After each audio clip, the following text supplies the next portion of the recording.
Well, after another crazy Sunday night football, this time for the NFL playoffs, I'm pleased to be joined by Eric Bay to break down a handful of these exciting games. Eric, thank you for taking this time. Yeah, quite a few good ones this weekend and looking to some great ones here next weekend as well. Now, let's just start it off here, Eric. In my mind, this was the biggest upset and really only the real upset of these playoffs so far, and that's the LA Rams defeating the Seattle Seahawks 30-20. I guess, eBay, just what happened in this game for LA to win this? Well, I mean, their defense really took over. There's nothing else you can really say about it. Jared Goff obviously had to come in when John Wolford was hurt very early on, and he was pretty ineffective. And who knows how much of that was on the thumb injury or just his play in general. But 9 for 19 wasn't much. Cam Akers really stepped up and carried the run game. But like I said, this defense was just outstanding. Aaron Donald really messed up, Russell Wilson's progress there in the pocket as well. And I think the biggest player for the Rams this game was Jalen Ramsey. Just the fact he was able to pretty much limit DK Metcalf all throughout the entire game until kind of later on when it was too late for the Seahawks to mount that comeback. But it was really defense for the Rams. They're going to have to continue to step up here if they want to move even further into these playoffs. And Eric, you always say it, defense wins championships, and it seems like LA is sort of proving that right now.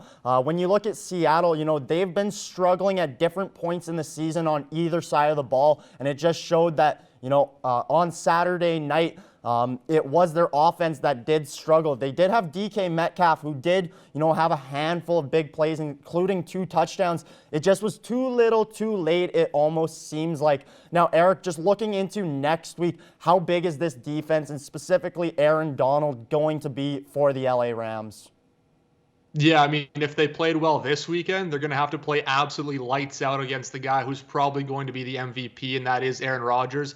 And it might be just too tall a task. The thing is, too, Aaron Donald's going to be dealing with some injury problems. They're saying torn cartilage in his ribs. So it'll be how effective can he be in the cold and snow of Lambeau. But this really, I think, is going to be all hinging on the defense. And it was the top defense in the NFL this year. So they're going to have to play like it next weekend. Now moving on to a game that did happen on Sunday. The Cleveland Browns defeated the Pittsburgh Steelers by a score of 48-37. Now personally, I did not see this coming, especially this high scoring of a game against the Steelers. Did you see this one coming yet, Eric? I mean, not the way it went down, but I definitely thought the Cleveland Browns had a chance. These divisional matchups in the playoffs, you never know how they're going to turn out. And I was pretty confident heading into the week for Cleveland, and then all the COVID tests and all that came out, and they lost their head coach. So I was less confident. But it was really just a perfect storm, I think, for Cleveland. I mean, how many games do you have the first play from scrimmage where your opponent snaps it over the quarterback's head and you get a touchdown and you're already starting the game 7-0? So it was really just a perfect storm. But again, this defense, a little shorthanded, but played lights out, I thought, for the most part in that first half. Shut them down, had, I believe, 4 picks on the night of Ben Roethlisberger. So they're going to have to continue to do that, though, if they do want to move forward, because, again, they have another tough matchup, just like the Rams in the Kansas City Chiefs, and you're definitely not going to go up 35-10 in the first half against a team like the Chiefs. That's 100% it, Erica. The Browns defense really did surprise me, and they made huge plays that then the offense did capitalize on. You mentioned that fumble right off the bat. First play of the game, that always helps when you can score a touchdown and not even, be on offense for that. But then, the very next drive, Ben Roethlisberger throws another interception. That helps lead to another touchdown for the Browns. Very similar thing happened later on in that quarter. So just 3 basic mess-ups by the Steelers made it almost an easy 28-0 first quarter. Eric, it should be an exciting next week. Thank you very much for taking this time and joining me.